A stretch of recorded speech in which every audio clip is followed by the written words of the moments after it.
Dear student, good morning. इससे पहले वाले वीडियो में हमने सेकेंड ईयर की सेकंड पेपर के फर्स्ट यूनिट के अंदर साइटोप्लाज्मिक इनहेरिटेंस के एग्जाम्पल में स्नेल की जो कवच होता है, सेल होता है, उसकी कॉइलिंग के प्रकार की वंशागति का अध्ययन किया था। अब हम इसी साइटोप्लाज्मिक इनहेरिटेंस या एक्स्ट्रा क्रोमोसोमल इनहेरिटेंस, जिसे maternal inheritance, non Mendelian inheritance वगैरह कहते हैं, उसका एक फर्दर एग्जांपल और देखने जा रहे हैं, जो कि एक क्लासिकल एग्जांपल है जूलॉजी की दृष्टि से, और वो है inheritance of kappa particles in paramecium Aurelia.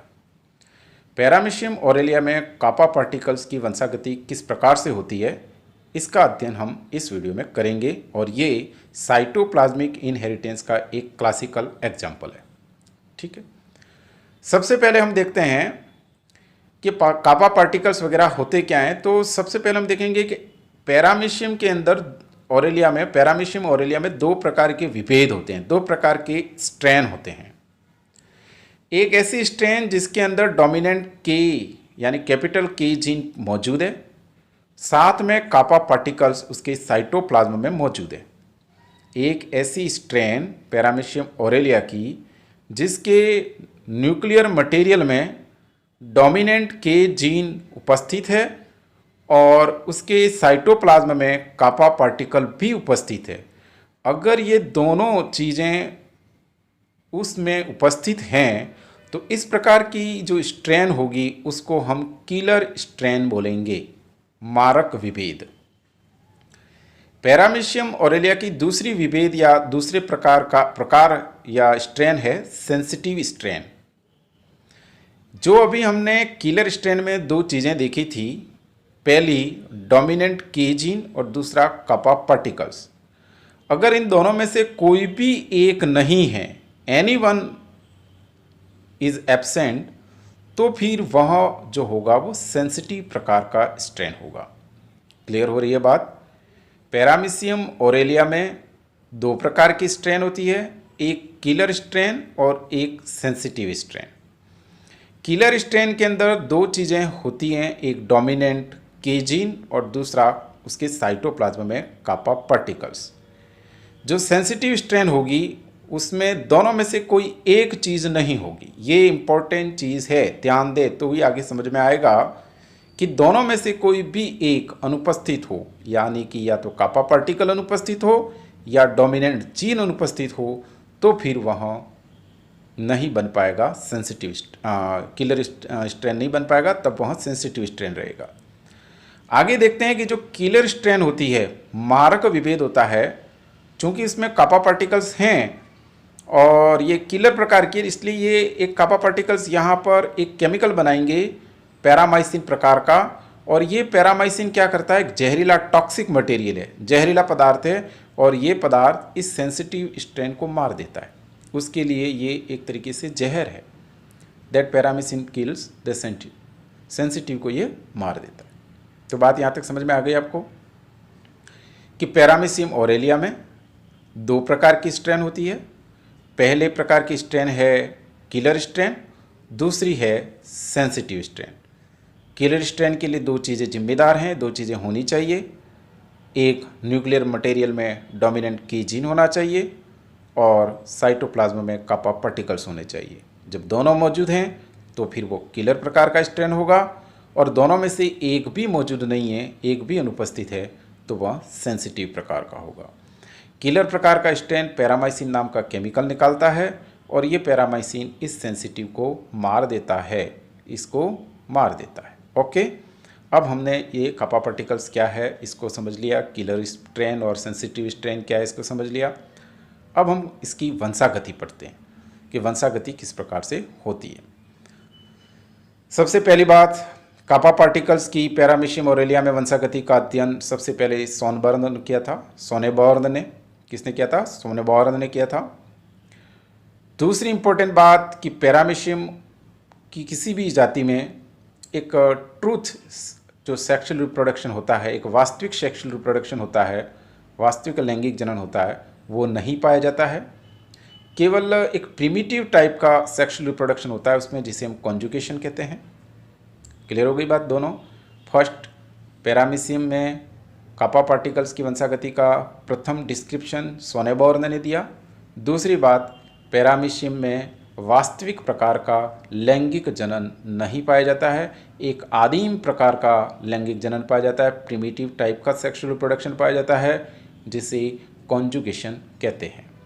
अब कैसे वंशागति होती है देखते हैं हम। तो चलिए स्टार्ट करते हैं। सबसे पहली बात, हम यहाँ पर दो स्ट्रेन के बीच में क्रॉस करवाने जा रहे हैं पैरामीशियम ऑरेलिया की कापा पार्टिकल्स की वंशागति को देखने के लिए।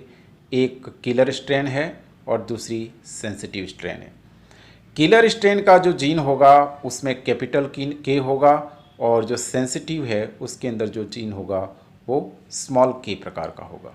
इसमें जो युग्मक बनेंगे उसमें के कैपिटल है किलर में, और सेंसिटिव के अंदर कैसा है के, सॉरी युग्मक तो इसमें बनते नहीं, इसमें जो मतलब मटेरियल है वो के डोमिनेंट है, कैपिटल है, और इसमें के स्मॉल है। क्लियर हो गई बात। इससे पहले एक चीज़ और देख लेते हैं हम कि पैरामीशियम ऑरेलिया की जिन दो विभेद के मध्य, जिन दो स्ट्रेन के मध्य हम क्रॉस करवाने जा रहे हैं वो दोनों स्ट्रेन नेचुरली नेचर की कंडीशन में अवेलेबल नहीं हो सकती एक साथ, क्योंकि हमने इससे पहले वाली स्लाइड में देखा था कि किलर स्ट्रेन एक पैरामाइसिन नाम का केमिकल निकालता है जो कि सेंसिटिव को मार देता है। तो जब किलर है उस पानी में मौजूद है तो फिर उसके साथ सेंसिटिव नहीं रह सकता, क्योंकि सेंसिटिव मर जाएगा, क्योंकि किलर पैरामाइसिन बनाएगा, वो जहरीला पदार्थ है जो सेंसिटिव को मार देता है। तो इस तरीके से सेंसिटिव और किलर स्ट्रेन दोनों एक साथ नेचुरली या नेचर में नहीं मिल सकती। क्लियर है। ये जो प्रयोग है हमने लेबोरेटरी के आधार पर देखा है। अब हम यहाँ जो कॉन्जुगेशन करवा रहे हैं, कॉन्जुगेशन क्या है? कॉन्जुगेशन एक प्रकार का प्रिमिटिव सेक्सुअल रिप्रोडक्शन है, ठीक है। तो जो किलर स्ट्रेन है उसमें दोनों की पॉजिटिव कैपिटल है और जो सेंसिटिव स्ट्रेन है उसमें दोनों की स्मॉल है। ओके, अब ये कॉन्जुगेशन हो रहा है और इनके बीच में एक साइटोप्लाज्मिक ब्रिज बन रहा है, देखो दोनों के बीच में। इससे यहाँ का जो किलर वाला स्ट्रेन का मटेरियल है वो इसमें जाएगा और जेनेटिक मटेरियल या न्यूक्लियर मटेरियल, और जो सेंसिटिव का न्यूक्लियर मटेरियल है वो किलर के अंदर जाएगा, ठीक है। दोनों में कॉन्जुगेशन में जेनेटिक मटेरियल का स्थानांतरण हो रहा है।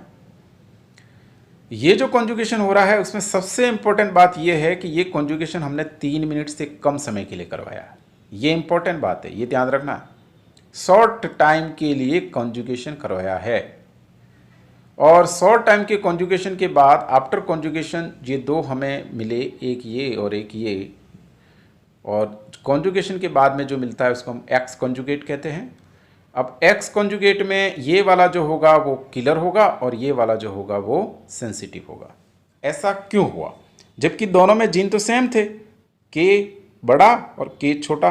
क्योंकि हम देख रहे हैं कि ये इसमें दोनों के कैपिटल है, इसमें दोनों के स्मॉल है। वापस मैं बता रहा हूँ, देखो किलर में दोनों के कैपिटल है, सेंसिटिव में दोनों के स्मॉल है। यहाँ आने के बाद में एक के कैपिटल और एक के स्मॉल हो गया, ठीक है। अब जो भी बनेगा इसमें एक कैपिटल होगा डोमिनेंट प्रकार का और एक रिसेसिव प्रकार का, इसमें भी एक डोमिनेंट होगा और एक रिसेसिव प्रकार का, जबकि ये किलर है और ये सेंसिटिव है। ऐसा क्यों? क्योंकि इसमें ये वाला कापा पार्टिकल मौजूद है और इसमें के जीन तो मौजूद है, कैपिटल जीन या डोमिनेंट जीन के तो मौजूद है, लेकिन कापा पार्टिकल नहीं है, इसलिए ये सेंसिटिव है। और हमने पहले ही वीडियो में, पहले ही स्लाइड में देख लिया है कि किलर बनने के लिए दो चीज़ें जरूरी हैं, एक डोमिनेंट के यानी कैपिटल के और दूसरा साइटोप्लाज्म में कापा पार्टिकल। तो अब आपको समझ में आ गया कि ये सेंसिटिव क्यों है और ये किलर क्यों है। ये किलर इसलिए क्योंकि इसके अंदर उसके साइटोप्लाज्म में आप देख रहे होंगे ऐसे डॉट डॉट करके दिखा रखे हैं, कापा पार्टिकल मौजूद हैं, प्लस इसके अंदर कैपिटल के यानी डोमिनेंट के भी मौजूद है। इसके अंदर डोमिनेंट के जीन तो मौजूद है लेकिन कापा पार्टिकल नहीं है, और दोनों में से एक भी चीज़ नहीं है तो फिर वो सेंसिटिव होगा, और इस तरीके से ये सेंसिटिव है, ठीक है। अब यहाँ पर जो है इस प्रकार का जो कॉन्जुगेशन हमने करवाया है वो कैसा कॉन्जुगेशन है? लेस देन 3 मिनट्स, यानी शॉर्ट टाइम के लिए करवाया हमने कॉन्जुगेशन।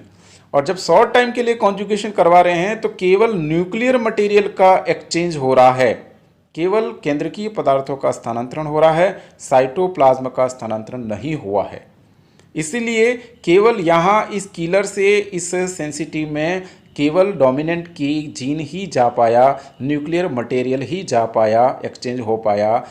जो साइटोप्लाज्म का कापा पार्टिकल्स था उसका एक्सचेंज नहीं हो पाया, और इसमें इसलिए कापा पार्टिकल्स नहीं है और यह भी सेंसिटिव बना हुआ है। ओके, आगे इसी को हम देखते हैं, लेकिन यहाँ पर हमने कॉन्जुगेशन का जो टाइम है वो मोर देन 3 मिनट्स कर दिया। पहले कॉन्जुगेशन का टाइम हमने 3 मिनट से कम रखा था, और अब हमारे पास कॉन्जुगेशन का टाइम हमने बढ़ा दिया है और वो 3 मिनट से ज़्यादा कर दिया है। वही 2 स्ट्रैंड हैं और वही दोनों प्रकार के जीन हैं इसमें।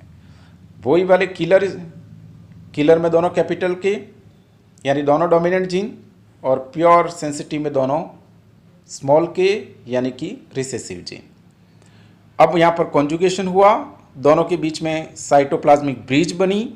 साइटोप्लाज्मिक ब्रिज के थ्रू सेंसिटिव ने अपना जेनेटिक मटेरियल किलर में एक्सचेंज किया, स्थानांतरित किया, और किलर ने अपना जेनेटिक मटेरियल इसमें सेंसिटिव में स्थानांतरित किया। दोनों ने अपने अपने जेनेटिक मटेरियल स्थानांतरित किए, मतलब कैपिटल के सेंसिटिव में आया और सेंसिटिव का स्मॉल के किलर में गया। ओके, यहाँ इंपॉर्टेंट चीज़ ये है कि हमने यहाँ पर कॉन्जुगेशन 3 मिनट से ज़्यादा समय का करवाया है। इस वजह से न्यूक्लियर मटेरियल के साथ साथ साइटोप्लाज्म का भी एक्सचेंज होता है, और जब साइटोप्लाज्म एक्सचेंज होगा तो कापा पार्टिकल्स भी इसमें आएंगे, और इस तरीके से इसमें दोनों चीज़ें मौजूद हो गई। के जीन भी आ गया किलर से और कापा पार्टिकल्स भी आ गया किलर से, और इस तरीके से अब ये वाला जो एक्स कॉन्जुगेंट है वो भी कैसा हो गया, किलर प्रकार का। तो बात समझ में आ गई। कुल मिलाकर के ये जो पैरामीशियम ऑरेलिया में कापा पार्टिकल्स का जो वंशागति हो रही है, और इसमें कौन सी स्ट्रेन किलर होगी, कौन सी स्ट्रेन सेंसिटिव होगी, वो इस बात पे डिपेंड करती है कि कॉन्जुगेशन का टाइम कितना है। किस बात पे डिपेंड करती है? कॉन्जुगेशन के टाइम पे डिपेंड करती है, न कि किसी अन्य चीज़ पे। ठीक है, अगर कॉन्जुगेशन का टाइम 3 मिनट से कम है तो क्या होगा? जब कॉन्जुगेशन का टाइम 3 मिनट से कम होगा तो केवल न्यूक्लियर मटेरियल का एक्सचेंज होगा, साइटोप्लाज्म का एक्सचेंज नहीं हो पाएगा। ऐसे में सेंसिटिव जो स्ट्रेन है उसको डोमिनेंट के कैपिटल के तो मिल जाएगा, लेकिन उसको साइटोप्लाज्म का एक्सचेंज न होने की वजह से कापा पार्टिकल्स नहीं मिल पाएंगे, और दोनों में से कोई भी एक चीज़ अनुपस्थित होगी तो फिर वह किलर नहीं बन पाएगा और वह सेंसिटिव रहेगा। और अगर 3 मिनट से टाइम ज़्यादा है तो दोनों चीज़ों का एक्सचेंज होगा, साइटोप्लाज्म का भी एक्सचेंज होगा और न्यूक्लियर मटेरियल का भी एक्सचेंज होगा। जब दोनों चीज़ों का स्थानांतरण होगा तो कैपिटल के भी जाएगा, कापा पार्टिकल भी जाएगा, और जब दोनों चीज़ें जाएगी तो वो प्रकार का जो एक्स कंजुगेंट होगा वो अब किलर टाइप में चेंज हो जाएगा। ओके, तो in this way the type of strand is depend on conjugation time. किस पे डिपेंड कर रही है? कॉन्जुगेशन के समय पे डिपेंड कर रही है। और ये जो इनहेरिटेंस हो रहा है वो किस प्रकार का है? न्यूक्लियोसाइटोप्लाज्मिक इनहेरिटेंस, क्योंकि इसमें न्यूक्लियर मटेरियल के साथ साथ साइटोप्लाज्मिक मटेरियल का भी इनहेरिटेंस हो रहा है, वो भी अपना रोल प्ले कर रहा है। ठीक है, और जब साइटोप्लाज्म मतलब कापा पार्टिकल्स आ जाते हैं और फिर वो अपना सेल्फ डुप्लीकेशन करते हैं, और डुप्लीकेशन से अगर उनकी संख्या अबव 400 हो जाती है, 400 के ज़्यादा, तो फिर वो किलर स्ट्रेन में चेंज हो जाता है, किलर स्ट्रेन बन जाता है। तो इस तरीके से हमने एक्स्ट्रा क्रोमोसोमल इनहेरिटेंस के जो 2 क्लासिकल एग्जाम्पल थे, एक स्नेल का के कवच का और दूसरा ये आपके कापा पार्टिकल्स का, इन दोनों को हमने अच्छी तरह से समझ लिया है।